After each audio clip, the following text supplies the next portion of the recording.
All right, we are all set up, and chat, who is ready for some puzzling?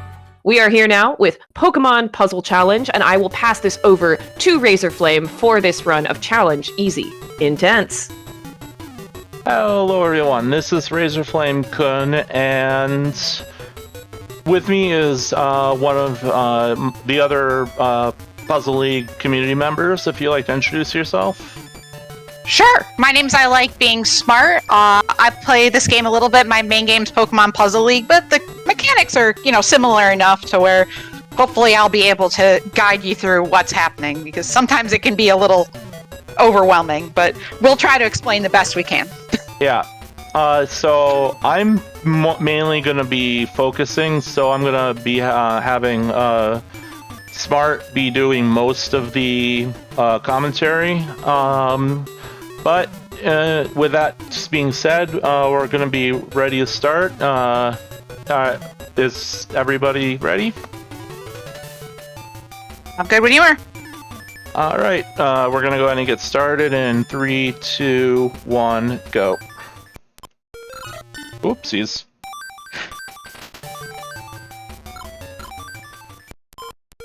I know Cyndaquil won so I'm going to Cyndaquil. That it did. I realized I forgot to tell you. Thank you so much for knowing. Yes, thank you so much for donating for that as well. It's Pokemon types do not matter, but it's fun to pick Pokemon.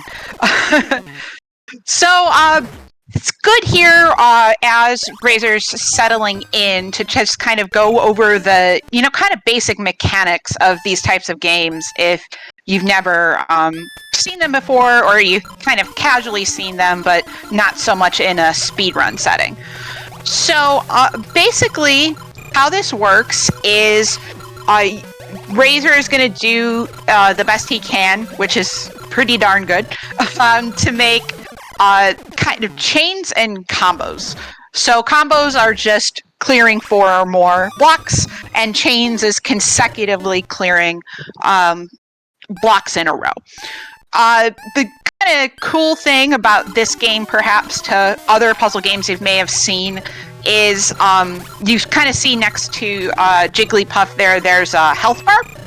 And so the kind of objective of the stage and how you win, so to speak, and move on to the next stage is making sure that health bar goes all the way down.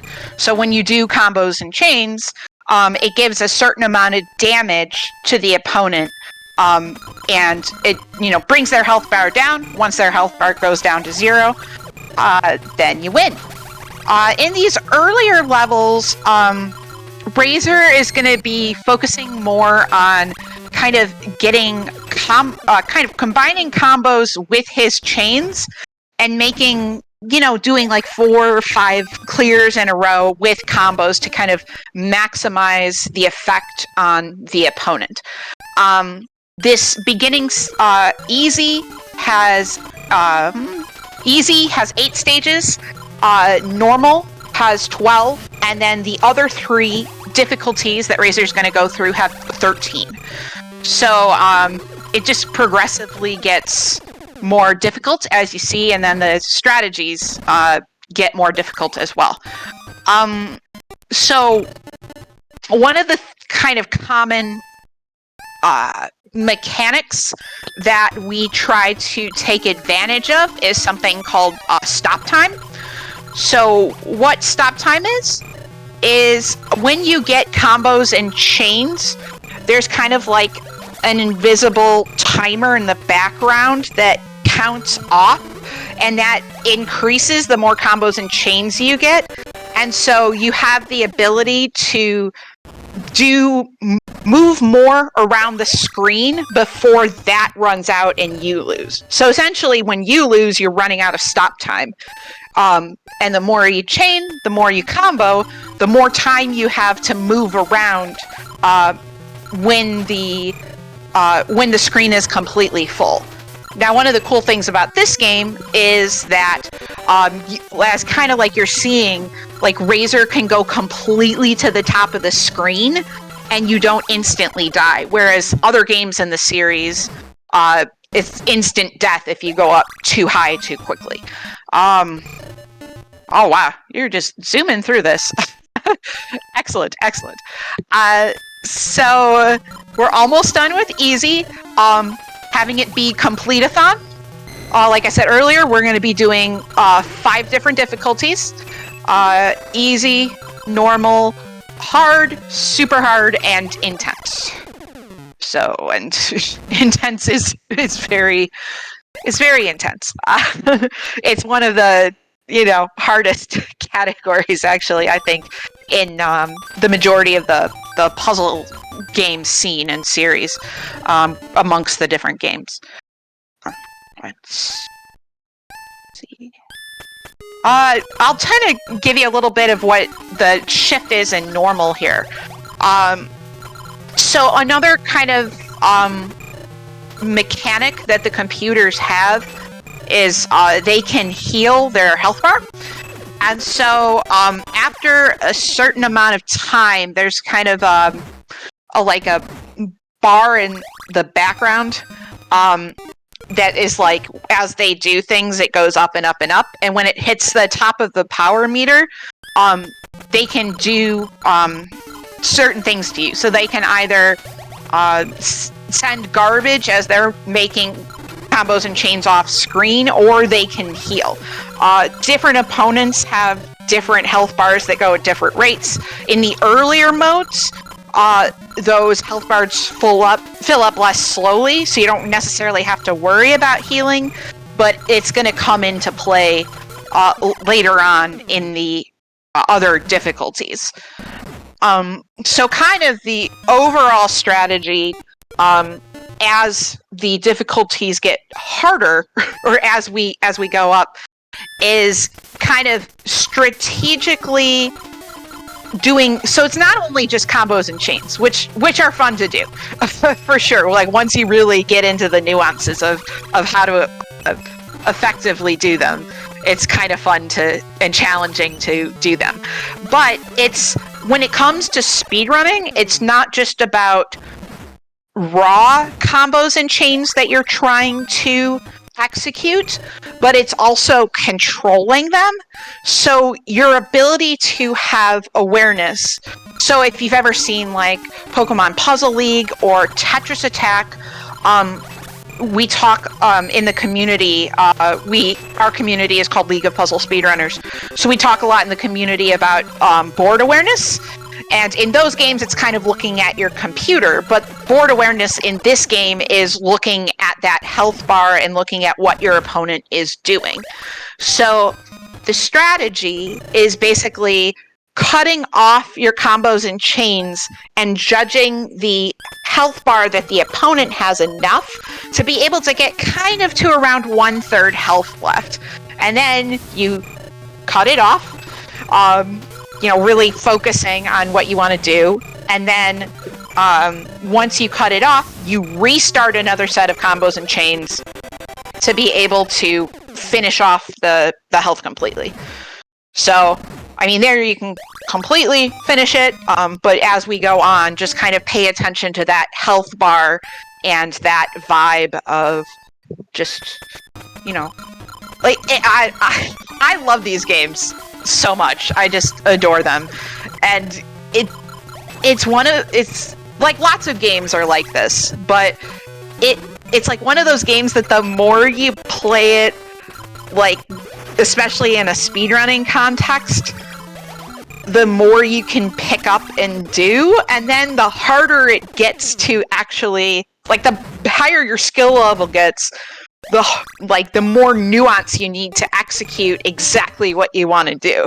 So there's just such a high skill ceiling to these games, and I think that's why a lot of us in the community are able to. Oh my god, that leg chain was sick.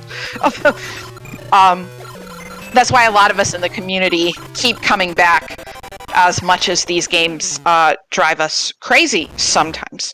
I just want to explain really quick what you saw there. So we call those lag chains, and basically what you're doing in a lag chain is it's this, the same concept of clearing consecutively, but instead of waiting for all the blocks to clear, you're kind of overlapping. So you're manipulating two parts of the board to be able to kind of stagger those drops and when the blocks fall. And this is a great way to build up chains and combos really quickly, and especially in the later difficulties, you want to get those attacks out fast. So lag chaining is a great way to be able to execute getting the attacks out fast, especially when we get to some of the later opponents, when the like kind of the power meter I was talking about, when those start to speed up, you want to get your attacks out quickly, so that way you can counter as best you can when those attacks are happening. Let me see. As Razor's finishing up normal mode here, if you have donations or plugs you want to do, feel free to do that now. Yeah, thank you so much. Yeah, I just want to put in another plug that if you would like to get any donations in, I apologize if you hear construction in the background right now. If you want to get any donations in for the Pokemon Let's Go names, make sure you get those in by the time the next run starts. That is our current up next bid war. You can name the trainer, you can name the Starmie, and you can name the starter. So get those donations in for that now that the bid war has already decided on Cyndaquil. And by the way, great choice, Cyndaquil, one of my favorite Pokemon, so very happy that this made it into this marathon. Yeah, it's Pokemon donations in these games are kind of fun because you get to hear different sounds. Because obviously, if you're playing the game, you just kind of want to mash and do the default, but then you get to hear a different Pokemon for the game. So that's pretty nifty. But thank you, like I said, thank you again for donating in general and donating for the Pokemon. We really appreciate it on behalf of the charity and the marathon. Okay. All right. So like I was saying earlier, normal has 12 stages, so we are getting close to the end. And typically, too, with kind of the difficulty curve, the way these games generally work is like kind of the last like 3 or 4 opponents is where it gets more difficult, let's say, and can kind of just be a little bit on the challenging side. So shoot, I'm mixing up what Razor was telling me earlier about Murkrow, about the power bar. I think... Yeah, you don't have to worry about that until Intense. Okay, cool. But yeah, Murkrow and Primeape, once we get to Intense, are kind of the jerks of the run, as birds often are in speedruns. But a lot of these games, just in general with the computers, have some kind of difficulty spike at some point where, especially if you're a newer player to the game casually, you kind of just have to up your game, and it's like hitting until you get used to it. It's just like hitting your head against a wall, and it's like, why?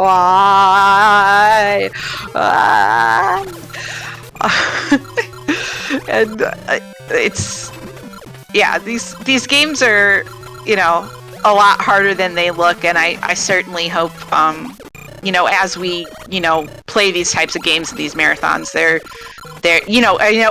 we know it's not the most popular games, but certainly can have an appreciation of kind of what's going on to the best of your ability, and it's not just moving blocks. There's a lot of mechanics behind it as well. So we are settling into hard mode, and the strategy is kind of less combo based and more chain based. So, a lot of times, like kind of like I was saying earlier, in the earlier stages, you want to put combos in your chains, and manipulate it that way. But once you kind of move on, it's more about optimizing what you have on your board in regards to panels. So in the earlier stages, you want to clear things quickly. But as you focus more on chains and less on combos, you're going to see a lot more of Razor, clearing only 3 blocks at a time to be able to extend the chain and have more blocks. And I think, I'm pretty sure a lot of that is kind of garbage based. I mainly play Pokemon Puzzle League, so I know in that game we tend to do that as like a stalling tactic to just get a vibe of what the opponent is doing. And then that's when you cut your chain. So you have in your mind, it's a very visual, spatial kind of ability too, which is hilarious because I don't have any of that, and I've been speedrunning these games for like 10 years, and it has not gotten much better IRL. But it's imagining where things are going to drop, kind of like like here, and just waiting and waiting and waiting, and kind of stretching out that ability. So you once the garbage drops and that power meter hits, so the power meter hits, the garbage drops, you're extending that out, and then you kind of cut your chain and then raise to the top so you can get more blocks to be able to finish off the opponent to compensate for the healing.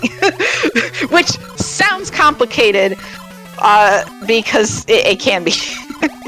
And that's a lot of these, puzzle games, when you see these, the really, high tier runners, they're juggling all that in their head at the same time. And it's really wild to just watch all that stuff be executed.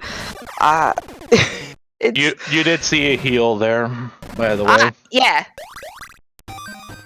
Was that like one of the first heals too? Nope, there was a small heal in normal. Gotcha. Yeah, so that healing is going to come into play, and that's a big part of the reason too. You're kind of extending your chains to kind of compensate for that a little bit more. Let me see if there's anything I haven't mentioned yet. In Super Hard and Intense, a lot of the garbage play comes into effect there, where we chain off the garbage a lot. Yeah, that's so. Yeah, so chaining off the garbage as you kind of... Yeah, so the garbage blocks form from the opponent making combos and chains. If you see kind of smaller blocks on the screen, those are combos. And usually when it's stacked like multiple on top of each other, and then the blocks are thick. Not that kind of thick, but like this kind of thick. That means they've chained. And so with the general combo blocks, or if it's just one line straight across, those garbage blocks turn into individual panels. But when you have the thicker garbage blocks, only the bottom row turns into a set of panels, and then the next row on top of it stays solid, and you have to keep, you have to clear however many rows of garbage are there to be able to completely get rid of the block.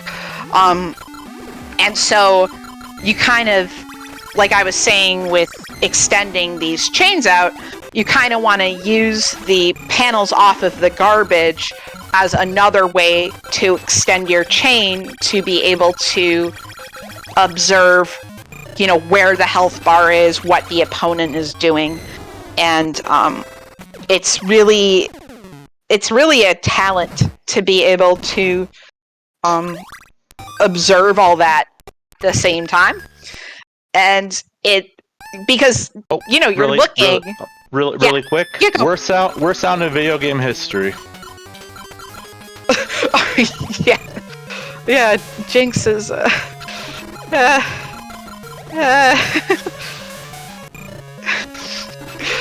yeah, just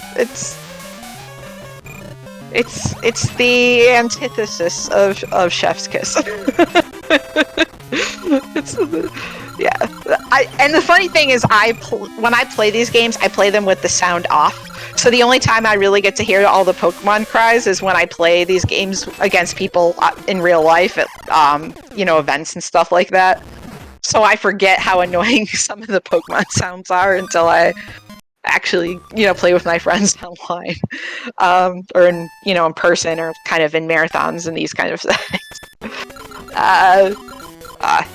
It's at least like I said, with kind of the Pokemon selection too, you get to hear different base Pokemon sounds. So that's fun. Oh, like I said too, if you're just joining, type difference in these games don't matter.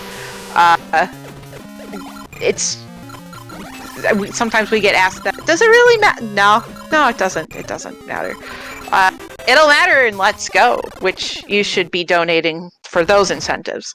But in these games, that does not affect anything.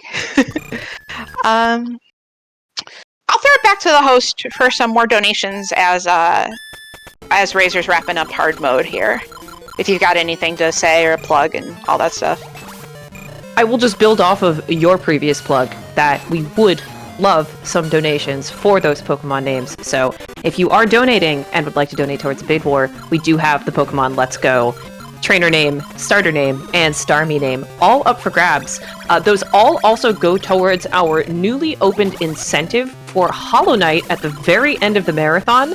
We have the Hollow Knight Path of Pain incentive open, which we will need to hit $200 in order to unlock that by the end of the marathon. So you can donate towards that as well as the Bid War at the same time. So !donate in chat to get our Tiltify link to donate, and you can donate towards that, and then let us know the Pokemon name you would like in the comments, since we are tracking it manually, if you would like to donate towards that. And also, even if you can't donate right now, that's totally fine. Thank you so much for being here and for hanging out. Completithon would not be able to happen without all of you viewers hanging out here and all of the runners and volunteers. So thanks, everyone.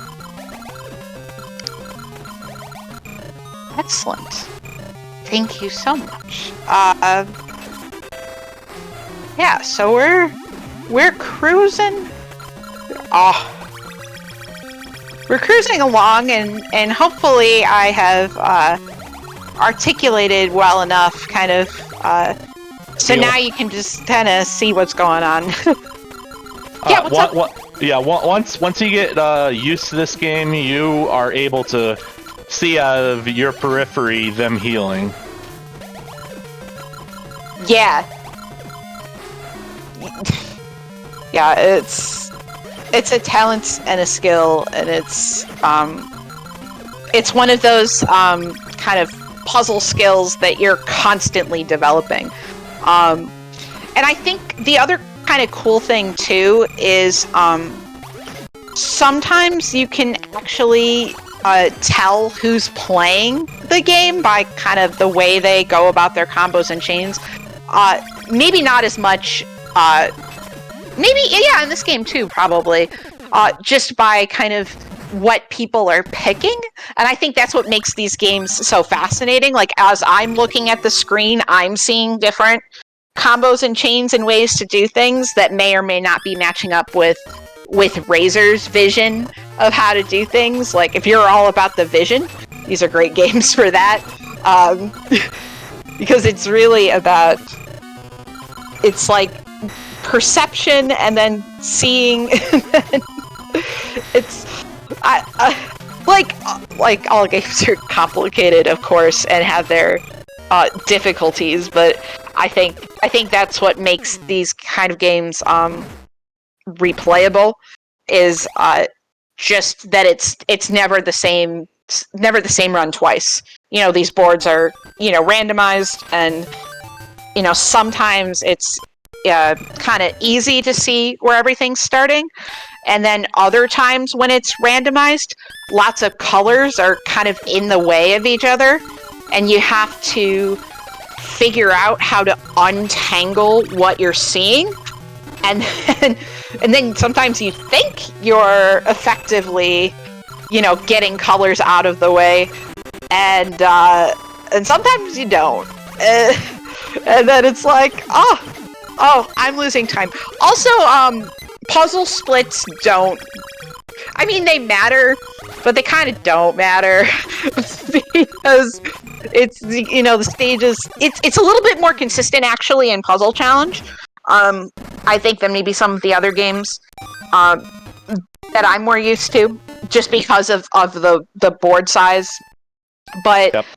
Yeah, so it's a little bit more consistent in Puzzle Challenge, but some of the other kind of paneled upon kind of games, splits, they're there to kind of show you, cool, this one time when you did really well, here's when the game was okay with you, and here's when the game was not so cool with you.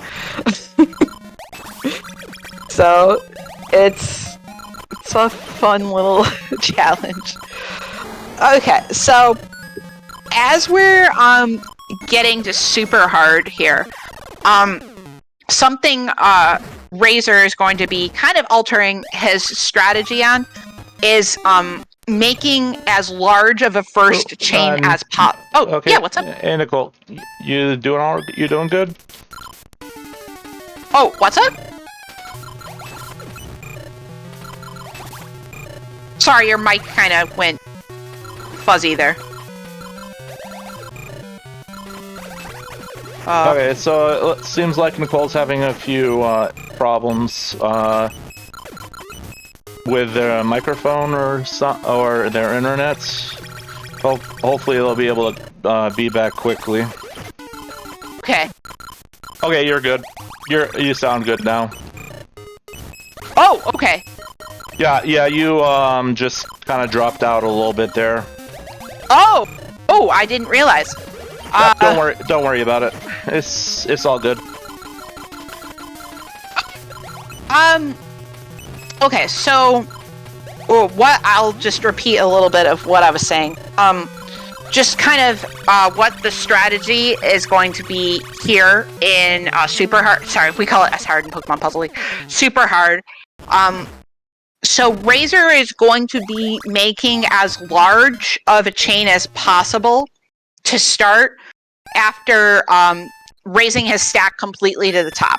So you want to fill your board, get as many panels as you can, and then cutting out all those combos like he's doing here, and just...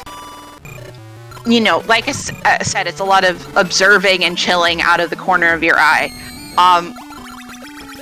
And if the timing is correct, it is possible still at this level to one-shot the opponents, but it's not nearly as common as you were seeing earlier.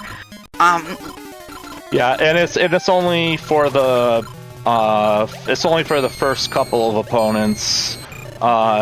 Later opponents are not able to be one-shot. Yeah, so a lot of you're gonna be seeing if you pay more attention to that health bar, healing here is a lot more common. So sorry, I lost my train of thought. So healing is going to be a lot more common, like Razor was saying. So it's less likely to be able to, counter them quickly. But it is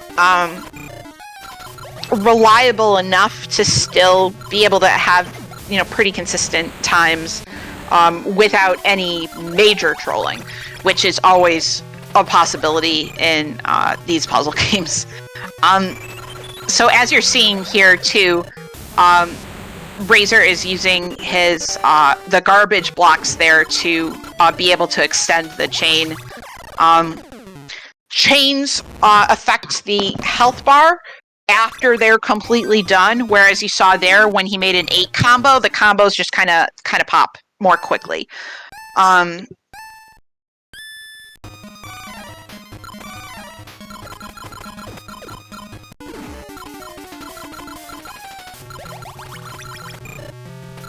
Do you have time for a quick question about about Pokemon Puzzle Challenge?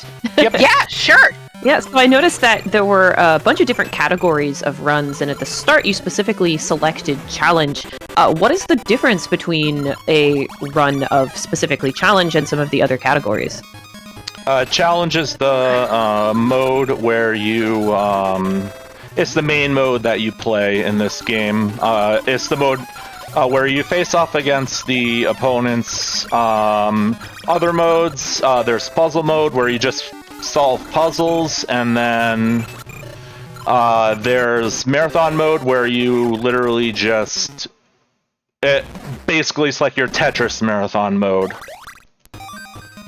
And then there's stage clear, which is hard to explain. It's a special mode where you have to clear until you reach a certain line. It's just, yeah, that's pretty much all that there is to this. But in terms of speedrun, we only speedrun this mode because it's the only mode that well, I mean, you can speedrun the marathon mode and the stage clear mode, but not many people do it. This is the main mode that people play. Ooh, here's something you can explain, Nicole. Yes. So, as you saw there, that was instead of the simple colored garbage block, that was a gray garbage block. And so as you go further into the stage and the time extends on the stage itself, sometimes there's these little gray exclamation mark blocks that pop up. You obviously don't see them on the computer screen, but if you go long enough, sometimes you'll see them on your screen. So if you clear 3 of those, it'll drop one of those gray garbage blocks. And the special property of those is it will not clear any garbage above those blocks. So it's basically like a flat clear of panels for that particular line of garbage, but everything above it just stays still. And then you have to clear the additional garbage.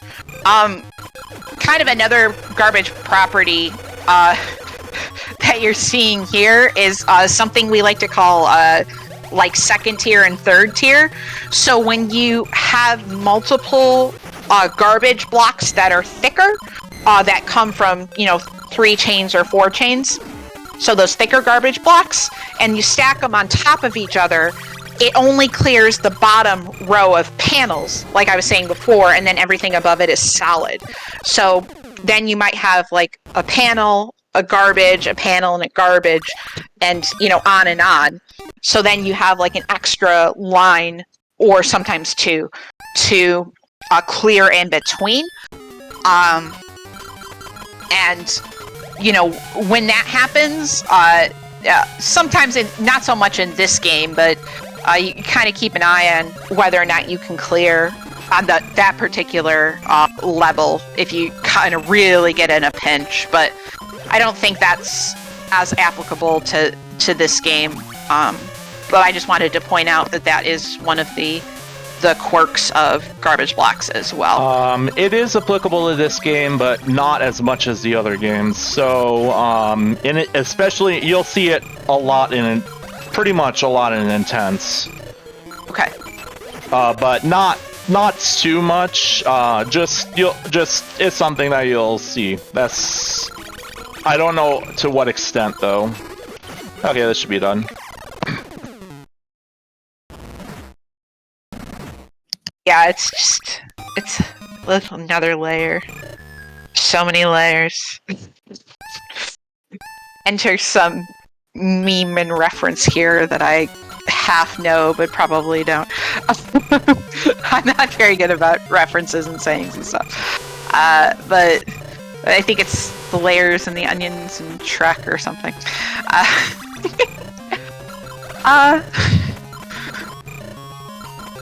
But yeah, a lot of multitasking, lot to keep track of.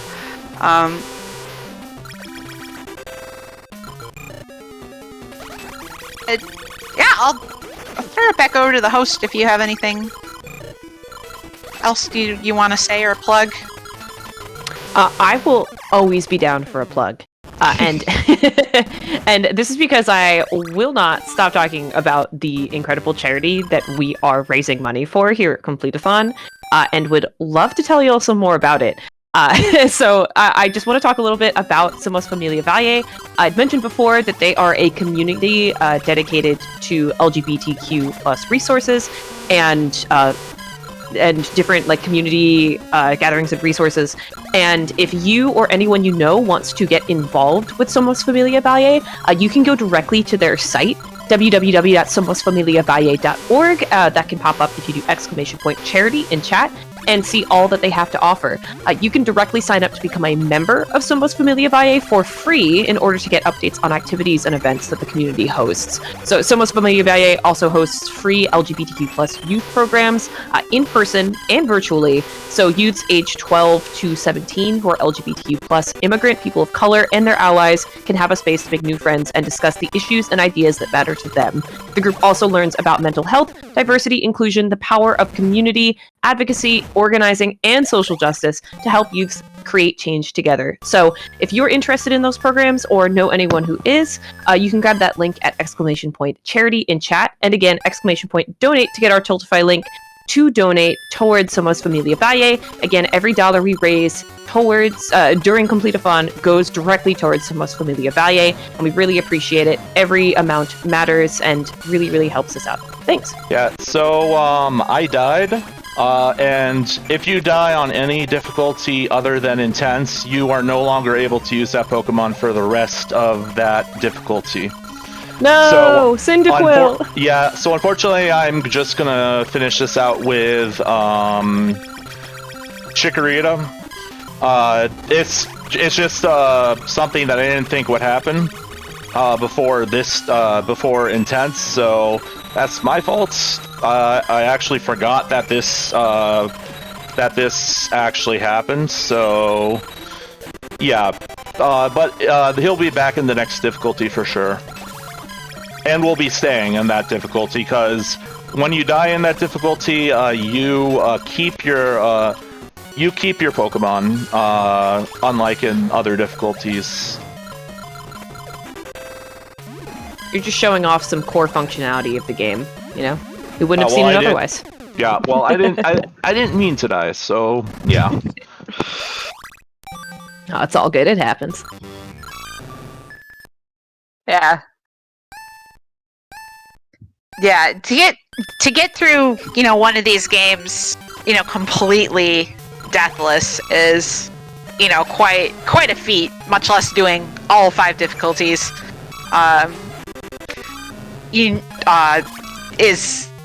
Is difficult.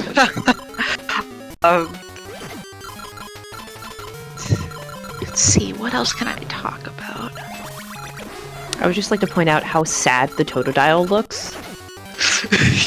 Yeah. Poor guy! Like, I'm loving these very specific... I love the portraits in this game, particularly. They're incredibly unique compared to the rest of the Pokemon games, but also, why does he have to look so sad? Because he's getting attacked! But... yeah, it's... yeah, like the music, bangers, sound effects, portraits, 10 out of 10. Would portrait again, so... Alright, so...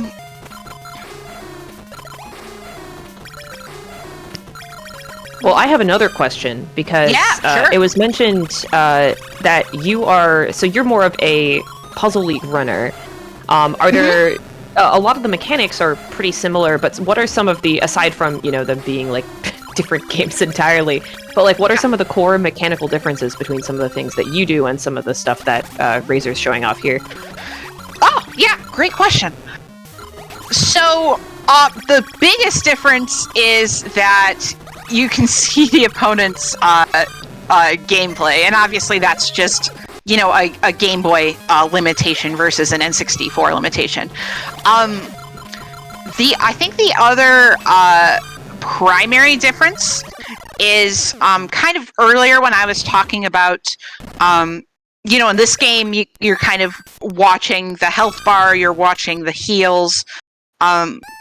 In Pokemon Puzzle League, when you can actually see what the other opponent is doing, there's a lot more. What's the word I could use for it?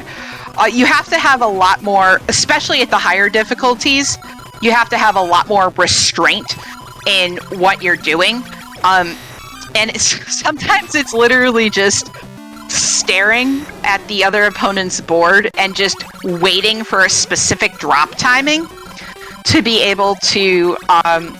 So in that game, more what we do is we kind of start with 2 4 combos, and it staggers on the board. So the opponent gets super distracted with one of the 4 combos and then thinks there's no more moves left.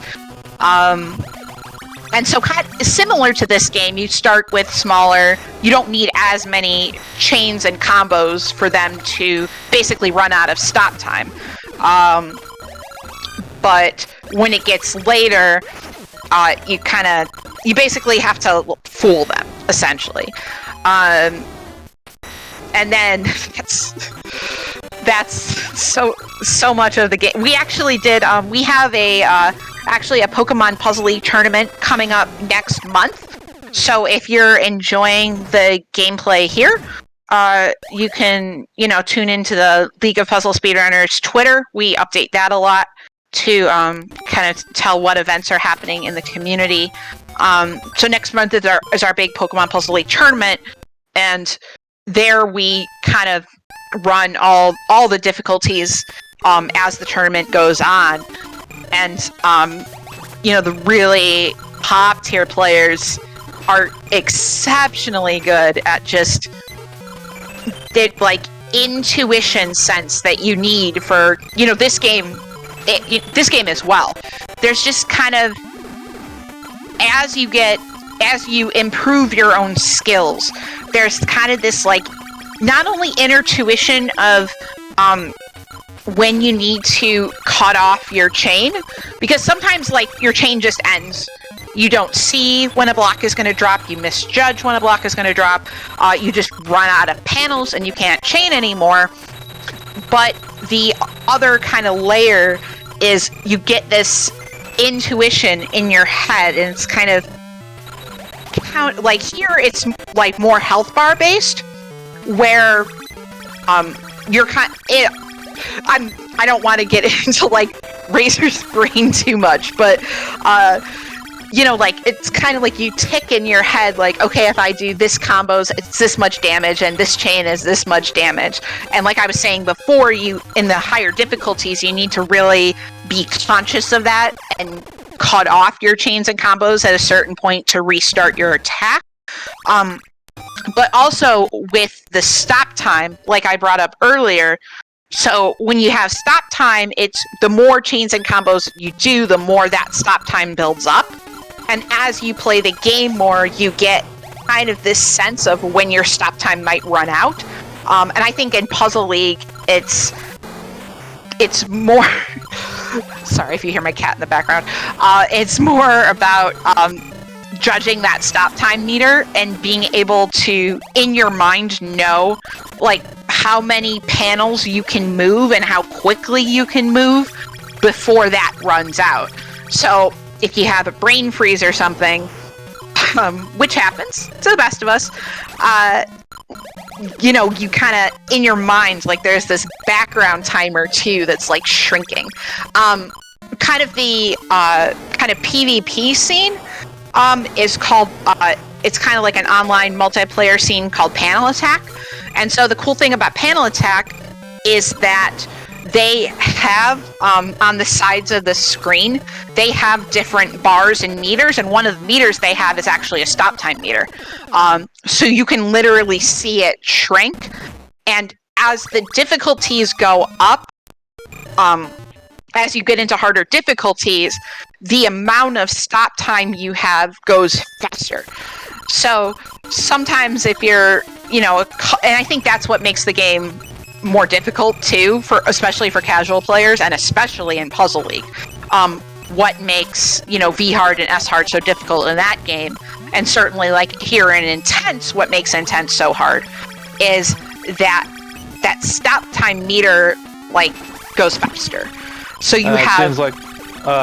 It seems like we lost Nicole again. Oh goodness, really? It's kind of coming in and out, but it also might just be Discord being a little weird. Oh goodness. Hey, Nicole, you there? Yeah, I'm here. I was rambling about test 1, 2. I can hear you a bit. It's a little bit choppy.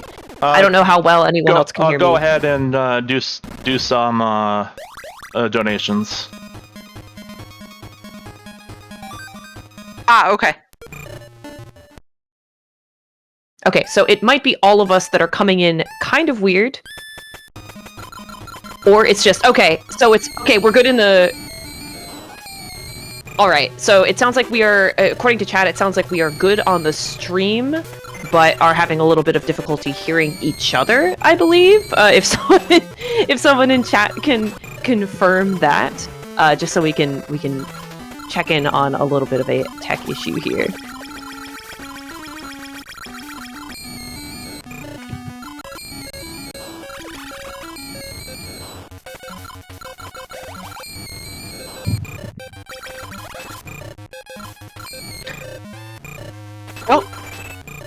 Oh, you're back. All right. Am I back?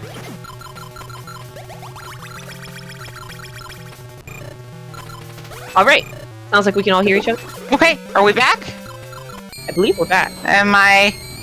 Can you hear me, Razor? Yep, I can hear you. Okay. All right. Perfect. All right. Yeah, so I could go on all day about how amazing Puzzle League is. I've been speedrunning that game for like over 10 years now. So, but I want to try to focus more on this game as Razor's getting to the end of this run. So, as we were saying, as I said earlier, if you are just joining us here at Completithon, Intense is going to be 13 stages. And the last opponent is going to be Dragonite. So keep an eye out for main man Dragonite. And just so like these stages obviously can get some more frustrating as things go on. But the big difference with Intense mode is earlier we were talking about kind of this hidden power meter that the opponents have, and that the hidden power meter can control whether or not the opponents heal. In the earlier levels, because the power meter goes slower, there's doesn't happen as often, you don't see it as often, it's kind of limited. But here they can heal as many times as they want. Puzzle games love to cheat.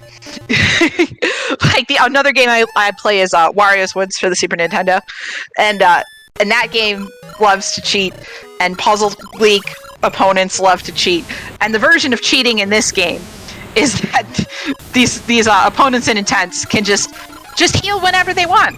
So the strategy not whenever they want, but it still has to fall under the 33% rule, but they can heal. But they can heal as many times as they want. That's the main thing. Yeah. Okay. So yeah. So once it gets under that 33% mark, like Razor was saying, they can heal however many times they want. And so, kind of what the difficulty is in these later stages is being able to judge the health bar enough to where you don't get in these like super sliver of health left. Oh dear. Oh, that's unfortunate. Use too much ammo. Yeah, it happens. Like I was saying earlier, to get through any of these games, completely free of using continues is incredibly hard. So, in a marathon setting, using, just like one continue or two continues, isn't to be expected necessarily, but it's not super surprising to, sometimes you run out of blocks. Sometimes it's, like I was trying to say, is that what you don't want to do is get into like these like slivers of health at the end. Because if you get into a sliver of health, the opponent can heal. And then you get them below a third because you don't have as many blocks as you want because the timing's wrong. And then they heal more. And then like I know when I've played intense mode in the past, like that's the thing I struggle with the most, is really the ability and timing to decrease the health bar to a sweet spot, essentially, to where like they may or may not heal, and then like you don't get into this loop. And so the long stages in this game is kind of getting into that loop of little big, little big, little big. So that's yeah. One thing I do want to mention is that they cannot heal while they are attacking. Okay. Yeah, that's true. Because that's actually a good point that I didn't think of. So when the opponent is attacking, they are, and it's a little bit easier to see like a Puzzle League or a Tetris attack when you're able to actually see the opponent's board and what they're doing. But the reason that is as they're attacking, they're building up that garbage counter. So, if they do, like a 2-chain, it's 1 line of garbage. And they do a 3-chain, it's 2 lines of garbage. And then they do a 4-chain, and it's 3 lines of, So, like, it's like you're building up your garbage count, and the garbage doesn't drop until you cut your chains and combos. So as they're attacking, they're building up that garbage that is about to drop on the screen. And as that's happening, that's not only freezing kind of stop time when you can see the other screen, but it also, in this game, it just means that they can't heal. So that's kind of the other balance point as well, is you want to get things in, while they're attacking to the best of your ability. And it's very much about nuance and timing when you get to the real high, levels of this game. And that's kind of what Razor is doing now, is he's using those bigger garbage blocks to chain off of, to increase the chain, to cut the chain, to time the health bar, to make it go down, to win the video game. It's so intricate, and it's such a beautiful, when you really get into the nuances, I think it's just such a beautiful thing to be able to observe and be able to really kind of appreciate that there's so much going on at the same time. It makes it fun to watch, in my opinion. Once you kind of get it. Oh, nice chain there. Beautiful work. Thank you. Oh my gosh, this difficulty is brutal. By the way, in case you haven't determined yet, this is, I would argue, the most skill-based game in the entire series, and the most I think this is one of the hardest difficulties that you have in skill based in the entire series. Well, I would absolutely agree. You know, Completithon, I think, would probably be second because that game has its tricky moments too. But I think the reason this game is so high skill is not only because, especially this intense mode, is not only because of the healing we were talking about earlier. It's just you have so much less to work with, and you know, so 4, 5, 6, 7, 8. So like, you know, there's only 10 rows, I think. I bad at counting. There's 9? six columns. Yeah, 6 columns and 10. I don't know the 10-ish. exact. Yeah, 10ish is fine. 10ish is fine. And so in the other games, you know, mainly because of hardware, 9. you know. Oh, 9. But you know, you have 6 columns, and you have. I wish this is actually one of these nuances that I actually don't know as well. So I think you have like 13 or 14 rows in, you know, your Tetris Attack, your Pokemon Puzzle League. So the point I'm trying to make is just the amount of panels you have to work with are so much. There's just fewer panels to work with. So you really have to stretch out what you have. And the ability to do that. Oh, did you just get in trouble? Yeah, I had a really odd. That was a really odd combo where it was just all in one column, and it made a 7 combo off the garbage. Yeah, that's into a chain. Yeah, yes. Quirky stuff like that can happen. Oh yeah, and in Puzzle League, we don't like 7 combos. Yeah. In this game, when you can't see the opponent, there's no garbage dropping on the other side. 7 combos are fine. But the reason why 7 combos are bad in Puzzle League is because it's 6 blocks wide. So 4 combos are 3 columns wide. 5 combos are 4 columns wide. But a 7 combo is 6 columns wide. So there's literally, it's just like a 2 chain. It just clears, and that like staggering I was talking about can't happen. So we kind of have a bias against 7 combos. Because I even saw it, and I'm just like, ew, 7 combo. And then I'm like, oh wait, this game, it doesn't really matter.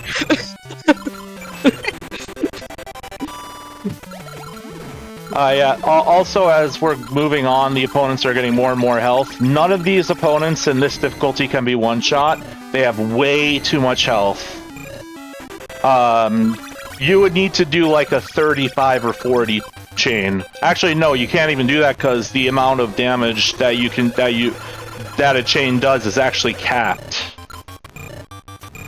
After a certain period, when it reaches a certain at a certain chain, it caps. I think it's like 16 or 17.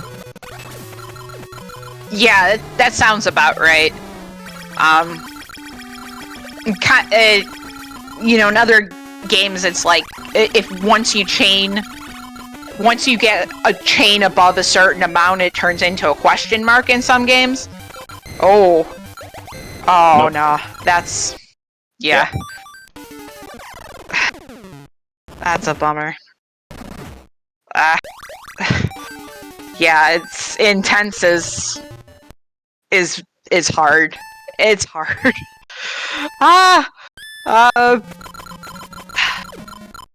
But Dragonair is adorable. It's such a conflict because, so you know, like the Pokemon are adorable, and unless you're Jinx, the voices can be adorable, and then like you just like lose to them, and they're not so adorable anymore. Because just like, why are you doing this to me? Why? Yeah, one other thing to note is that I will always be topped out in this difficulty no matter what I do. Because the garbage output the computer is sending is too great. It's just really high. Yeah, and that's why it's so important too to at the beginning to raise your stack up to the top, because not only are you getting as much panels as possible, but you're also like countering, especially with some of the quicker opponents that can get garbage out, you're countering that garbage, kind of cutting off how many panels you have to start with. So it's really important that you level off your stack, raise that stack to the top, you know, endure the nerves of, you know, raising your stack to the top and being like, oh man, it's full.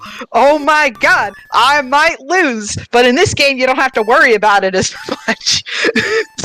But in some of the other games of the series, it's just like, you know, it's really like a test of bravery to just see that you have no room at the top, and like, you know, on the left hand column right now, those blocks get squished when they're up at the top, and to just like notice those squished blocks and just that like that mental, it's trying to mess with you mentally, and you just kind of have to go, all right, I'm used to this, I'm good enough to do this, I'm quick enough to do this, and you hype yourself up to be able to you know, kind of deal with that, you know, inherent spookiness of having your blocks all the way there.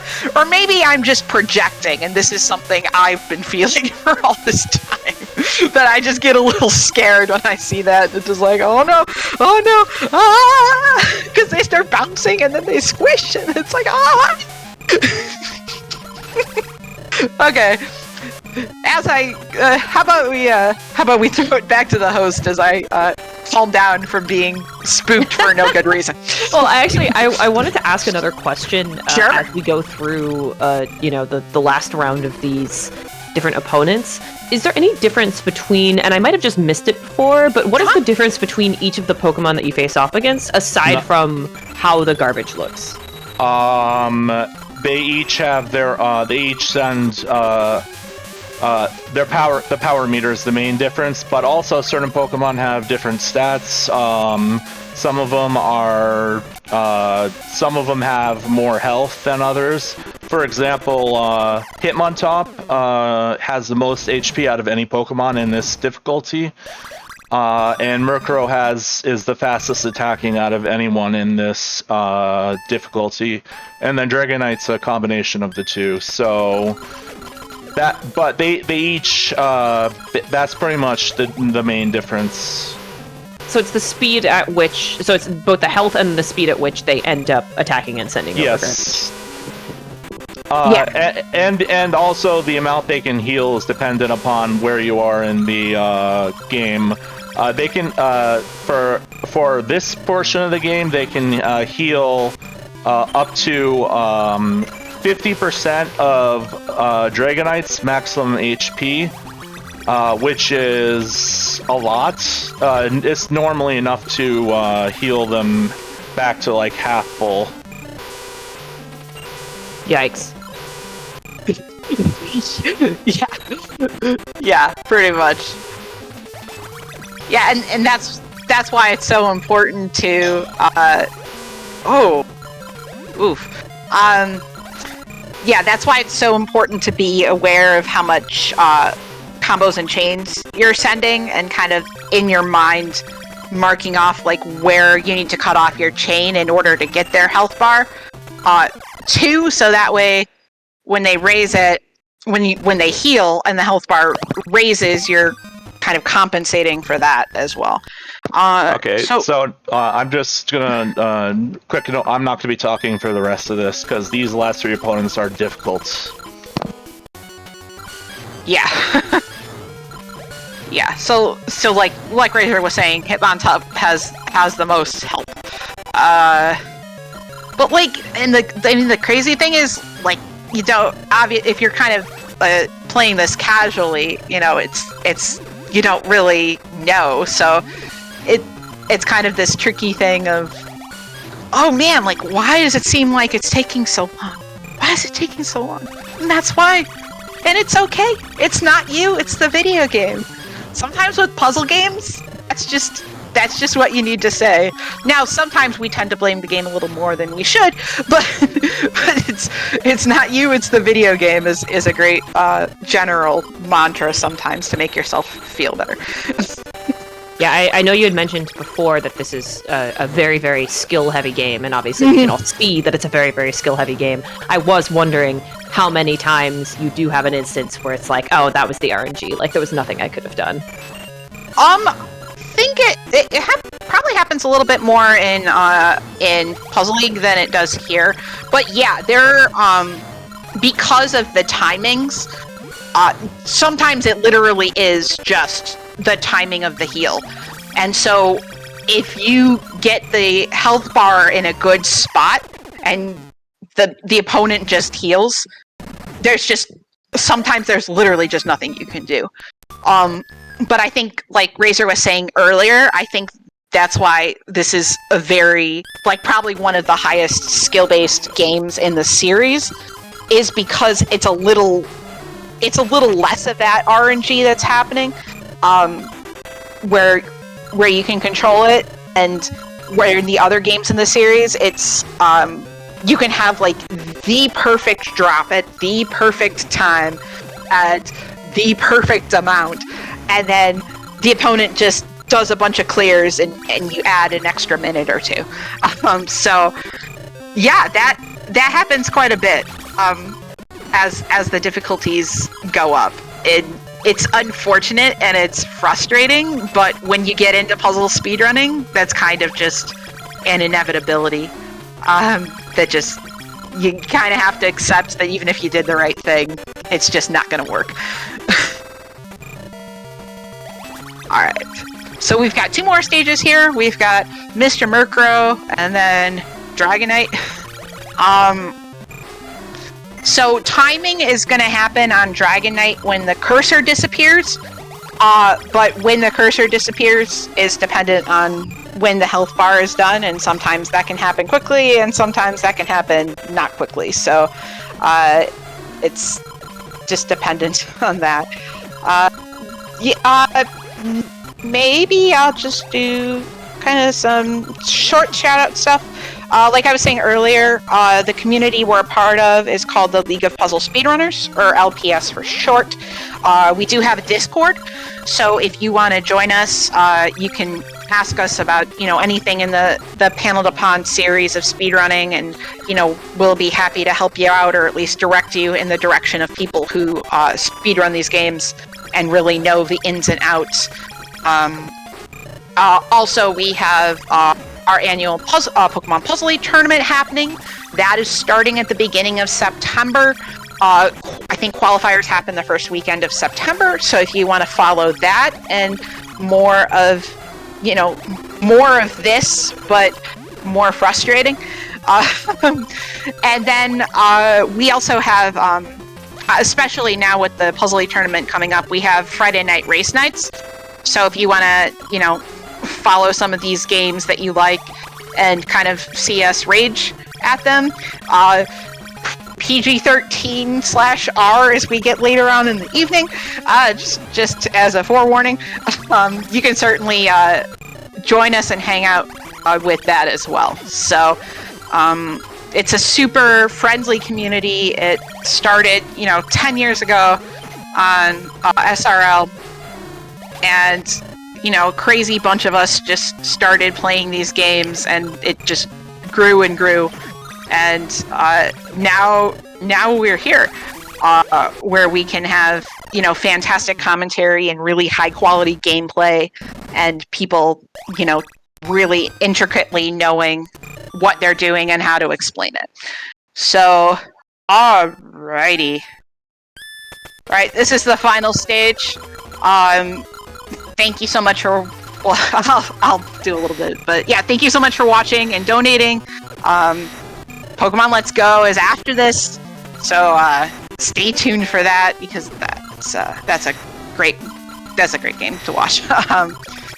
Where you can see more Pokemon than just 2 Pokemon at a time. All right.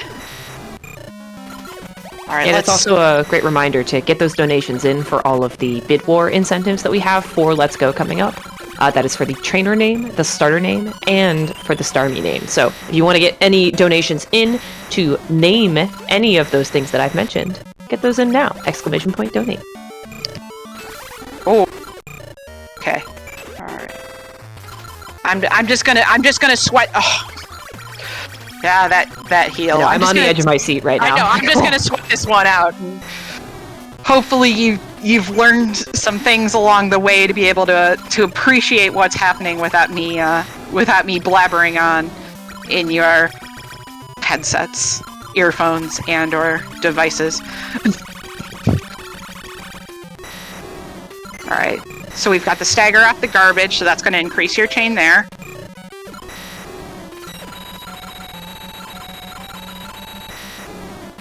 I'm basically quiet, so I'm watching for time, too. So, because you never know when it's going to happen.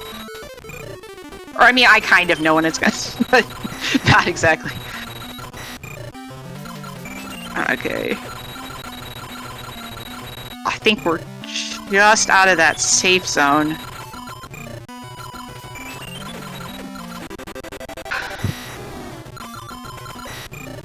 Okay. Alright, I think... Alright, yeah, Razor's just gonna try to do some quicker chains and combos here to kind of just finish that off before this heal pops. And time! Nice. Oh boy. Yeah, no, intense is called intense for a reason. It's really difficult. And it's over. Yeah. What was the final time? If I'm looking at the stream, 1:09:54. Holy crap. Let me just pull this up really quick. I'm pretty sure my PB is lower than that, but I'm just going to double check if I can find. There it is. Easy. Yeah. No, it's my PB is a 105.38, so that was really good. I was expecting I was actually expecting it to be a lot longer than that. Yeah, that's like 15 minutes in under estimate. Incredible. Yeah, well, the normal estimate I put is 1:15, 1 hour 15 minutes, but I put 1 hour 25 because I thought I was going to be rusty. And yeah. Yeah, I think you had like 3 or 4 deaths too, and those cost, usually a minute apiece. So that's a really solid run for a marathon. Very, very good job. That's a great time. Thank you. Anyways, most of the shoutouts have already been said, but thanks to Smart for the commentary, and we'll go ahead and send it off to the next run. All right. Thank you so much again. That was an absolute joy to watch. I loved learning about the entire community there, about the entire Puzzle League community, and for Puzzle Challenge. So thank you both so much for being here. Absolutely. You're welcome.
All right, a huge thank you again to Razor and for that incredible run, some incredible commentary there as well. Thank you so much to the two of you. It's been an honor to have you, and it was a really fun run to watch and learned a lot about general Pokemon puzzle speedrunning and Pokemon Puzzle Challenge. So, really great run. Thank you again. Up next, we will be continuing our little Pokemon block here with Pokemon Let's Go Pikachu Eevee. As a reminder, get those donations in now. Now is your time to donate to name the trainer, the starter, and the Starmie during this upcoming run. So !donate to get those in. You'll want to get those in before this run starts, so if you would like for anything to be named anything other than Big the Cat, because right now that is winning on all fronts for all categories, get those donations in. Also, I would like to thank everyone here for just being here, whether or not you are able to donate, and for hanging out with us at Completithon 2023. Unfortunately, my time here hosting has come to an end, but I really want to thank everyone who has had me and everyone who is running this marathon and continuing to make this possible, including all of the viewers, you who are watching and listening to this stream right now. We've got some more incredible runs coming up for the rest of the day, as well as for all of tomorrow, so please stay tuned. Keep watching these incredible completionist runs. We've got tons more incentives and bid wars for you to donate towards. And every dollar goes towards Somos Familia Valle, an incredible cause. So thank you again, everyone. I will be handing you off to the very capable hands, or I guess very capable voice of Lab Member coming up next as your next host. So thank you again, and I will see you all soon.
Hello, everybody. Hope everybody's having a great time watching Completithon 2023. I'm lab member. I have returned for more hosting. We've got the staff currently setting up for our next run, Pokemon Let's Go Pikachu and Eevee. The estimate is a little over 5 hours, so you might want to get some snacks, something to drink, get yourselves comfy, because we're going to be in for a long one.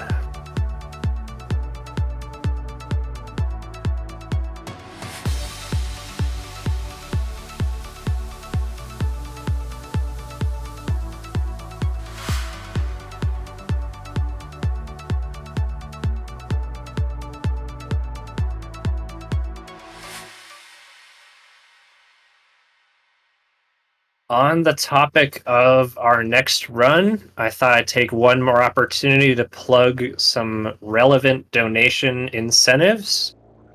We currently have bid wars going on for the trainer name, the starter name, and the Starmie name. For the trainer and the starter, the top 2 options will be selected since it's a co-op run. Currently for the trainer name, we have Big the Cat at $20 and Osborne at $9. So you can donate at least $9 to suggest a new trainer name. Alternatively, we also have a third option, George, at $5. So if you donate at least $4 towards George, we can have that featured as the second trainer name.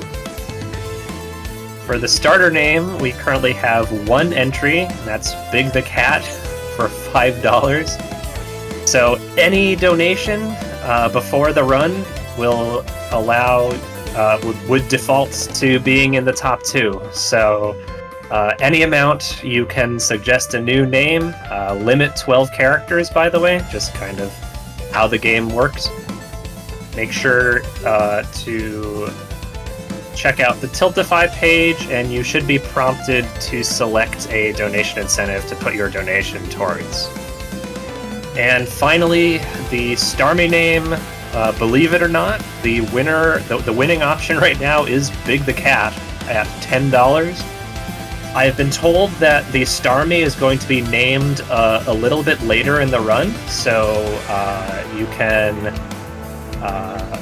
ping your friends, I guess.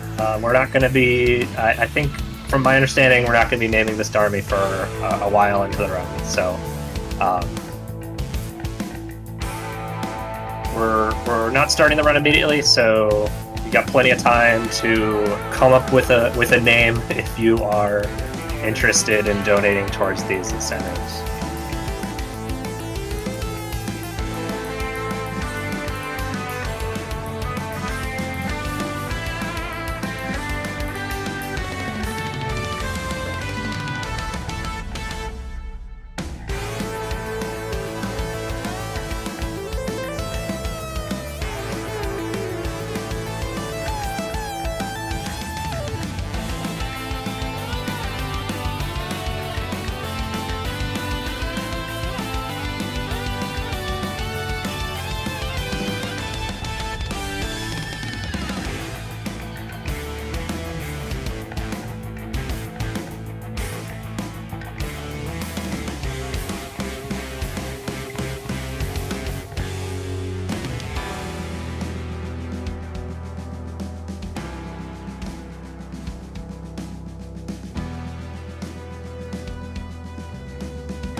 While we were waiting for our next run to clear setup, I thought I'd take a moment to talk a little bit more about the charity that we are raising money for this week. So if you don't know already, Completithon is raising money for Somos Familia Valle. They were founded on September 6th, 2014. They are a dead community dedicated to support, empower, train, and mobilize their families and allies for racial, gender, environmental, and economic justice. Somos Familia Valle promotes LGBTQ-affirming homes, safer schools, and healthier communities through our values, a commitment to being our authentic selves, community compassion and integration, family courage, intersectionality, and cultural humility. So you can be absolutely certain that your donations during the week are going to a fantastic cause. Again, thank you so much to everybody who's made generous donations towards this cause.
If you are a speedrunner watching this event and you would like to perhaps submit a run to the next event, look out for any news about no holidays allowed. This event is open to pretty much any kind of speedrun. No restrictions on glitches or 100%. We're looking forward to showing off some amazing speedruns to watch as you bundle up by the campfire this winter. I really looking forward to the cold weather coming over soon. It's been consistently like high of 80, 90 degrees out where I am. I've done runs for the No Glitches Allowed crew in the past, so I would highly recommend joining the Discord, follow No Glitches Allowed on Twitter so you don't miss this notification if you are so inclined.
We've got 2 Metroid runs happening later this evening, both of which have donation incentives. So, Metroid Dread 100% by Root has a bonus boss rush incentive. Basically, the runner will be fighting about 15 bosses from the game back to back. It's a really great spectacle to see, a really nice bonus. So definitely consider pitching in towards that if that piques your interest. And the Metroid Prime 100% run by Uncle Reggie has a 100% randomizer upgrade. So not only will Uncle Reggie have to collect all of the items in Metroid Prime, they'll have to do it with the items shuffled around, which, I don't know about you, that sounds really interesting. So, both great incentives, and of course going towards a great cause.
I'm gonna make a last call for the Pokemon Let's Go Pikachu and Eevee bid war incentives.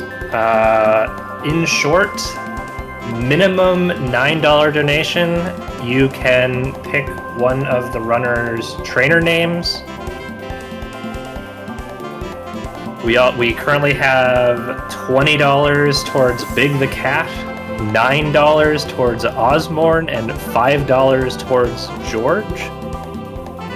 So you can also pitch in a bit towards the runners up if those names sound good to you. Any donation towards starter name will have your bid featured on the run. Currently, the only name submitted is Big the Cat, and there's going to be, I think, one Starmie, and of course, the winner of that current bid war is Big the Cat at $10. Just a reminder, if you are currently filling out and suggesting a new name, limit 12 characters just due to the maximum character limit in the game. So we're gonna get started real shortly, so I'll give you a couple minutes to make any last-minute bids towards the incentives on our next run. Thanks.